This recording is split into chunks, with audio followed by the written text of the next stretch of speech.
বেআইনিভাবে নদীতে জেসিবি পিসি মেশিন নামিয়ে অবৈধ উপায়ে বালি উত্তোলনের কারণে ভাঙনের মুখে ধূপগুড়ির বিস্তীর্ণ এলাকা।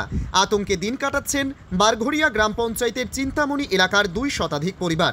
ধূপগুড়ি মহকুমার অন্তর্গত বারঘড়িয়া গ্রাম পঞ্চায়েতের চিন্তামণি এলাকা একেবারে গ্রামের গা ঘেঁষে চলে গিয়েছে জলঢাকা নদী। এই নদীর অপর প্রান্তে রয়েছে মেখলিগঞ্জ ব্লকের রানীরহাট অঞ্চলের হাট সাদিকা এলাকা। সেখানে দিনে রাতে জলঢাকা নদীর বুকে জেসিবি ও পিসি মেশিন নামিয়ে দেদারে চলছে বালি উত্তোলন, তাও পুলিশ প্রশাসনের নাকের ডগা দিয়ে। একপাশে ময়নাগুড়ি থানা এলাকা, অন্য পাশে মেখলিগঞ্জ থানা এলাকা।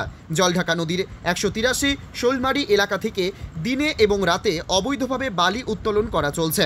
এই বালি উত্তোলন করতে গিয়ে যাতে কোনোভাবে সমস্যায় পড়তে না হয় তাদের, তাই বালি মাফিয়ারা নদীর গতিপথ পরিবর্তন করে দিয়েছে ধূপগুড়ির দিকে। তাতেই ভাঙনের মুখে পড়েছে চিন্তামণি এলাকা। গত বর্ষায় যে নদী প্রায় 30 ফুট দূর দিয়ে বয়ে চলত, সেই নদী এখন ভাঙতে ভাঙতে একেবারে বাড়ির উঠোনের কাছে পৌঁছে গেছে বলে দাবি গ্রামবাসীদের। আর এই ভাঙনের জন্য কোচবিহার জেলার মেখলিগঞ্জ এলাকায় অবৈধভাবে বালি উত্তোলনকেই দায়ী করছে এলাকাবাসী থেকে বারঘড়িয়া গ্রাম পঞ্চায়েতের শাসক দলের প্রধান। একই অভিযোগ তুলেছেন ধূপগুড়ি তৃণমূল বিধায়ক নির্মল চন্দ্র রায়ও। অভিযোগ উঠেছে পুলিশ প্রশাসনের চোখ ফাঁকি দিতে কোচবিহারে তোরসা নদীর রয়্যালটি এনে জলঢাকা নদী থেকে অবৈধভাবে বালি পাচারে তা ব্যবহার করা হচ্ছে। ভূমি সংস্কার দপ্তর অথবা পুলিশ অভিযানে যাওয়ার পরিকল্পনা করলে আগে থেকেই খবর পৌঁছে যায় অসাধু ব্যবসায়ীদের কাছে।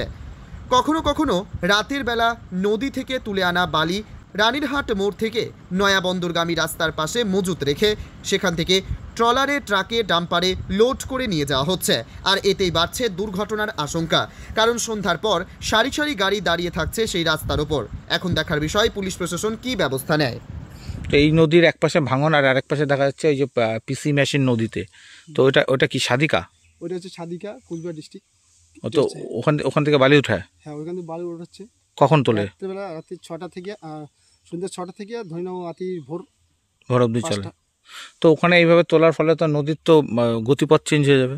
চেঞ্জ তো হবে, কিন্তু মানুষ ওদিকে মানুষ কি বলে না বলে সেটা তো জানি না কিভাবে ওরাই। তো বিপদটা এই পাশের লোকের?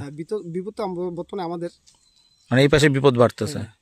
তো ওই এলাকায় কখন ঢুকে সব গাড়ি? এটা সন্ধ্যা 6টা থেকে সারা রাত চলে। হ্যাঁ, সারা রাত। তো গাড়ির আওয়াজে ডিস্টার্ব হয় না এলাকার লোকের? ডিস্টার্ব তো অত বেশি আওয়াজ হয় না, কিন্তু ওগুলো তো চুরি করি মনে হয় এইভাবে হয়।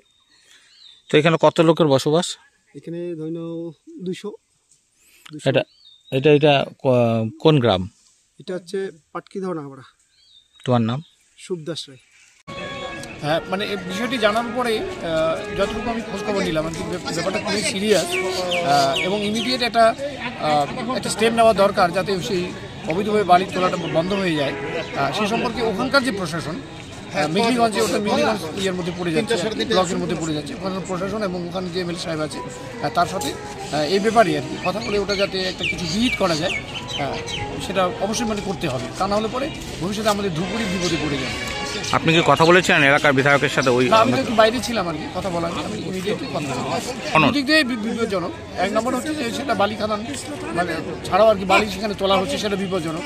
তারপরে যে নদীতে মানে কোর্সটা এদিকে ধুপগুড়ির দিকে চলে আসছে, এটা আরও বিপজ্জনক। সুতরাং উভয় দিক দিয়ে মানে বিপজ্জনক ব্যাপার। প্রশাসনের সাথে কথা বলবেন? হ্যাঁ, অবশ্যই কথা বলতে হবে সেটা। হ্যাঁ, আমার কাছেও সংবাদ আসছে সাধারণ লোকের মাধ্যমে যে কোচবিহার জেলার মেখলিগঞ্জ ব্লকের যে 183 হাট সাদিকা, সেই হাট সাদিকা এলাকায় মানে যারা চোরা কারবারি, তারা মানে মেশিন দিয়ে জেসিবির মাধ্যমে মানে বালু উত্তোলন করতেছে অবৈধভাবে, এবং এর ফলে নদীর গতিপথ চেঞ্জ হয়ে যাচ্ছে।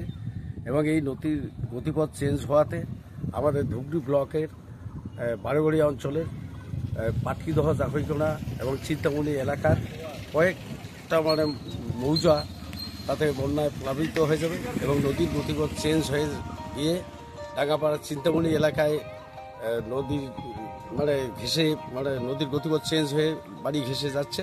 এবং এতেই আমরা ধূপগুড়ি প্রশাসন অর্থাৎ ধূপগুড়ি ব্লকের জনগণ যেমন চিন্তিত, আমি বারবার অনুরোধ করব যে কোচবিহার জেলার যে প্রশাসন আছে, সেই প্রশাসন যাতে সঠিক সিদ্ধান্ত নিয়ে অর্থাৎ পদক্ষেপ নিয়ে যাতে এইভাবে চোরা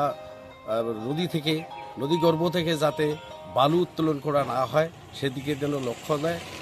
এইটা কোচবিহার জেলার যে প্রশাসন আছে এবং তার সঙ্গে আমার জলপাইগুড়ি জেলার যে উদ্বোধন কর্তৃপক্ষ, প্রশাসনিক কর্তৃপক্ষ, তাদের কাছেও বলবো যে এই বিষয়টাকে যেন নজর দিয়ে অর্থাৎ দৃষ্টি দিয়ে এই মানুষগুলোকে বন্যার হাত থেকে যাতে আগামী বর্ষার মরশুমে যাতে রক্ষা করে, এটাই আমি কুচবিহার জেলা প্রশাসনের কাছে বারবার অনুরোধ করতেছি।